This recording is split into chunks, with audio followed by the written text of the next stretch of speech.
Drone Pratap ಅವರಿಗೆ drone ಮಾಡೋದ್ರಲ್ಲಿ interest ಇಲ್ವಾ ಎಂತ ಅಂತ ಗೊತ್ತಾಗ್ತಾ ಇಲ್ಲ. ನ್ಯೂಸ್ ಫಸ್ಟ್ ಕನ್ನಡ ಒಂದು ಚಾನಲ್ನಲ್ಲಿ ಇಂಟರ್ವ್ಯೂ ನೋಡಿದೆ. ಅಲ್ಲಿ ಅವ್ರು ಕೇಳ್ತಾರೆ, ಇವಾಗ ನೀವು ಜಾಸ್ತಿ ಇವಾಗ ಗಿಚ್ಚಗಿಲಿಗಿಲಿ ಪ್ರೋಗ್ರಾಮಲ್ಲೂ ಹೋದ್ರಿ, ಆಮೇಲೆ ಇನ್ನೂ ಬೇರೆ ಬೇರೆ ಪ್ರೋಗ್ರಾಮಲ್ಲೂ ನಿಮಗೆ ಸ್ಕೆಡ್ಯೂಲ್ ಆಗಿದೆ, ಇನ್ನು ಅಲ್ಲೂ ಹೋಗಬೇಕು ನೀವು. ಅಂದರೆ ಇವಾಗ ನಿಮ್ಮದೆಲ್ಲ ಪ್ಲ್ಯಾನ್ ನೆಕ್ಸ್ಟು ಡ್ರೋನ್ ಮಾಡೋದಿದೆಯಾ ಅಥವಾ ಬೇರೆ ಏನಾದರೂ ಅಂತಂದಾಗ, ಅಲ್ಲ ಡ್ರೋನ್ ಮಾಡೋದಿದೆ, ಆಲ್ರೆಡಿ ಮಾಡು ತೋರಿಸಿದ್ದೀನಿ ಅಲ್ಲ. ಆಮೇಲೆ ಅವ್ರು ಕೇಳ್ತಾರೆ, ಅಲ್ರಿ ಅದು ಡ್ರೋನ್ ಮಾಡಿರೋದೆಲ್ಲ ಚೀನಾದಲ್ಲಿ ಇಂಪೋರ್ಟ್ ಮಾಡ್ಕೊಂಡಿರೋದು, ನೀವು ಸ್ವಂತ ಏನು ಮಾಡಿದಾರ ತಂದಾಗ ಅವ್ರ ಬಾಯಲ್ಲಿ ಮಾತೇ ಬರಲ್ಲ.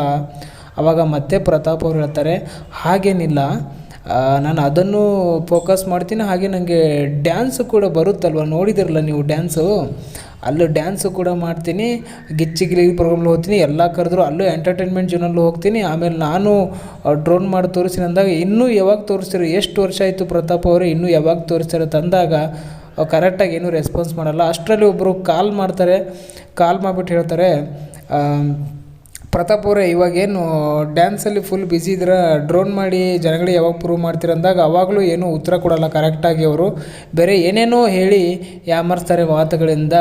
ಅದೊಂಥರ ಇಷ್ಟ ಆಗಿಲ್ಲ ಅಂತಲೇ ಹೇಳ್ಬೋದು ಎಲ್ರಿಗೂ.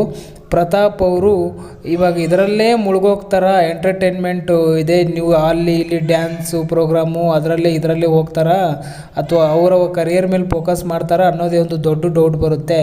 ಕೆಲವೊಂದು ಸರ್ತಿ ಹೇಳ್ತಾರೆ, ಇಲ್ಲ ನಾನೇ ಮಾಡಿದ್ದು ಸ್ವಂತ ಅಂತ ಹೇಳ್ತಾರೆ, ಒಂದೊಂದು ಸರ್ತಿ ಚೀನಾದಿಂದ ಇಂಪೋರ್ಟ್ ಮಾಡ್ಕೊಂಡಿದೆ ಅಂತ ಹೇಳ್ತಾರೆ.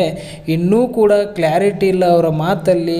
ಅದು ಹೆಂಗೆ ಜನಗಳಿಗೆ ಆಶ್ವಾಸನೆ ಕೊಡ್ತಾರಂತ ಗೊತ್ತಿಲ್ಲ. ಜನಗಳು ಮೋಸ ಮಾಡ್ತಾರೆ ಕೆಲವರು ಹೇಳ್ತಾರೆ, ಇನ್ನು ಕೆಲವರು ಸಿಕ್ಕಾಪಟ್ಟೆ ಸಪೋರ್ಟ್ ಕೂಡ ಮಾಡ್ತಾರೆ. ಕಾದು ನೋಡಬೇಕು ಮುಂದಿನ ದಿನಗಳಲ್ಲಿ ಪ್ರತಾಪ್ ಅವ್ರದ್ದು ಏನು ಕಥೆಗಳಂತ ಗೊತ್ತಾಗ್ತಾ ಇಲ್ಲ ಆ್ಯಕ್ಚುಲಿ.